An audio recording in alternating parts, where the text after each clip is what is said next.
Aku ditipu, aku dibohongin sama manajer aku dan bos aku. Hai guys, selamat datang kembali di YouTube channelnya Nova Sarah Pontol. Hari ini hari Jumat, harinya Nova buka-bukaan soal Australia. Yeay! So, kali ini aku masih akan membicarakan topik yang sama seperti video-video sebelumnya.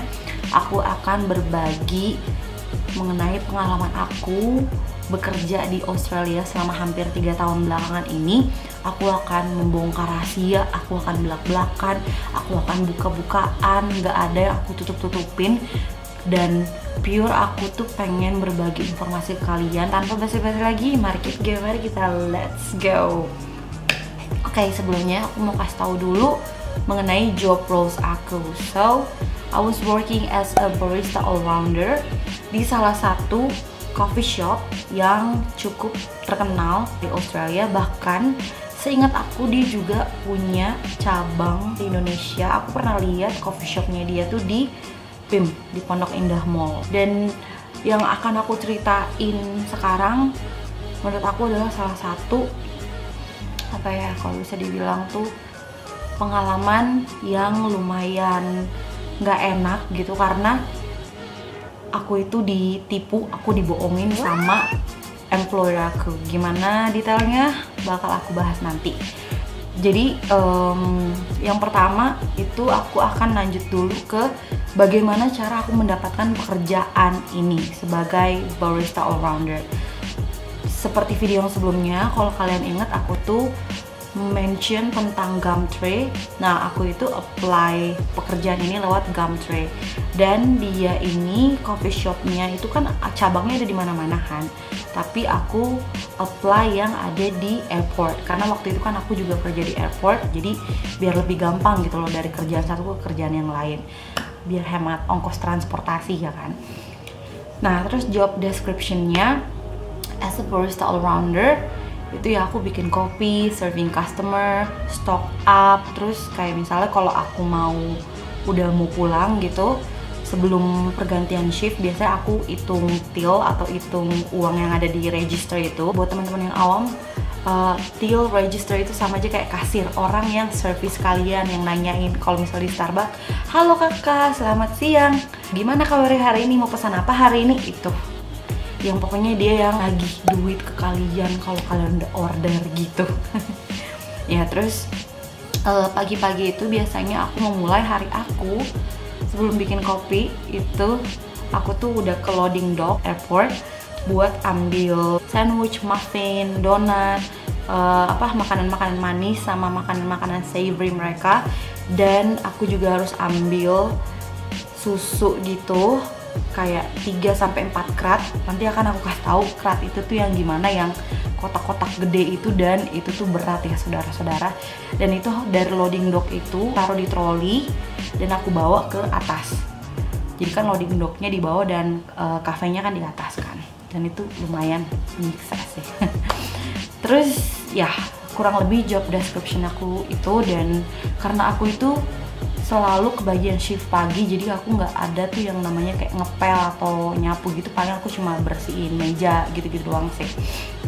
Nah, terus kita akan lanjut ke pengalaman yang paling nggak bisa aku lupain pas kerja di sini.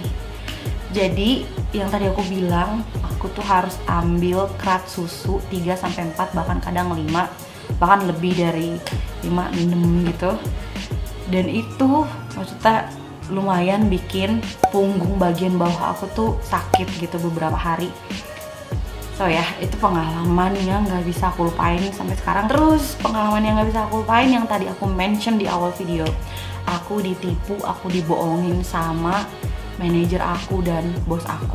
Nanti detailnya akan aku ceritain ya.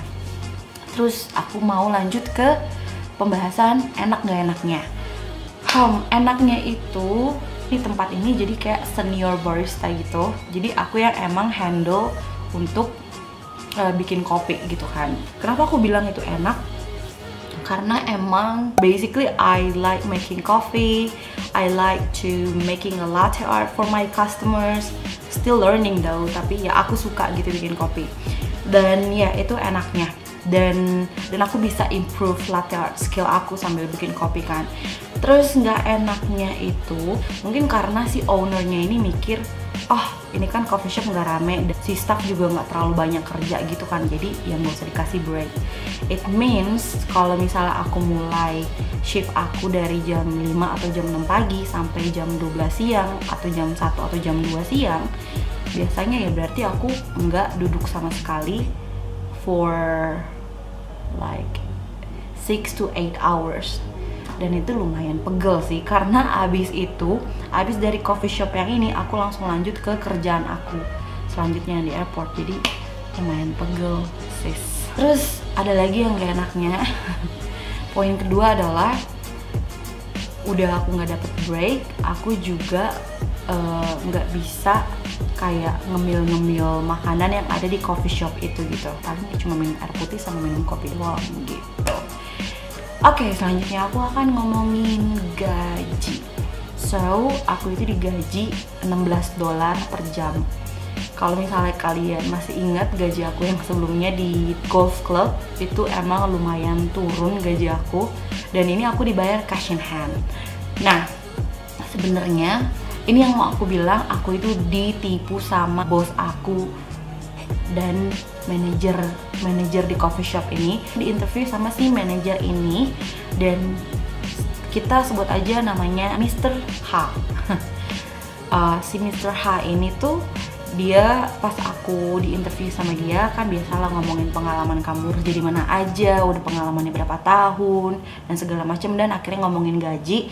Dan dia bilang, oh ya untuk 2 minggu awal kamu itu akan saya gaji $16 per jam, dan nanti setelah 2 minggu itu gajinya otomatis akan naik, ya kan? And I was like, okay, ya udah gitu, aku percaya aja gitu kan.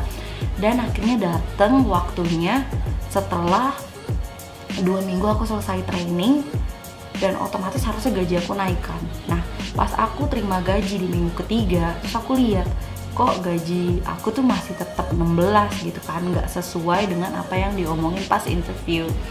Akhirnya aku ngomong ke dia gitu, dan dia tuh kayak yang gimana ya, kayak yang ngeles gitu, kayak bilang gini, oh ya itu tuh sebenarnya ketentuannya itu ada di si bos gitu, kamu harus nanya dia langsung. Terus I was like, I don't care who's making the decision, tapi you have to be more professional, right? Lo udah ngomong pas interview itu gaji lo segini dan akan naik, ya harusnya lo menepati janji gitu. Aku itu orang yang bener-bener memegang janji dan penagih janji gitu, apalagi ini urusan kerjaan gitu kan.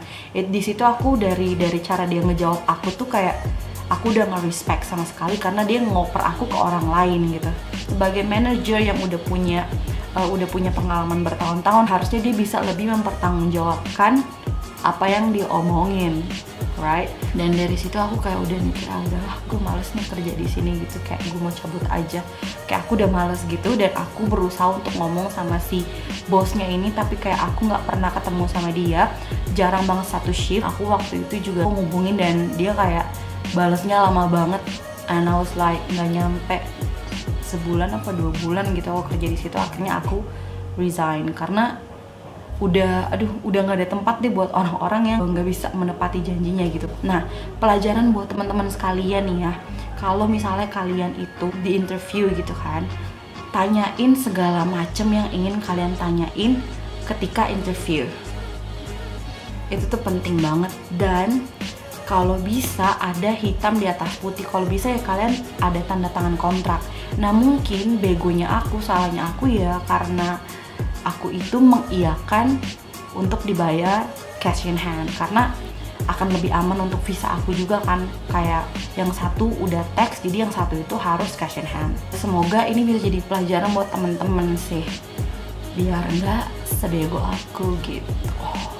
So ya, itu aja yang bisa aku bagikan ke teman-teman kalian. Semoga ini bermanfaat.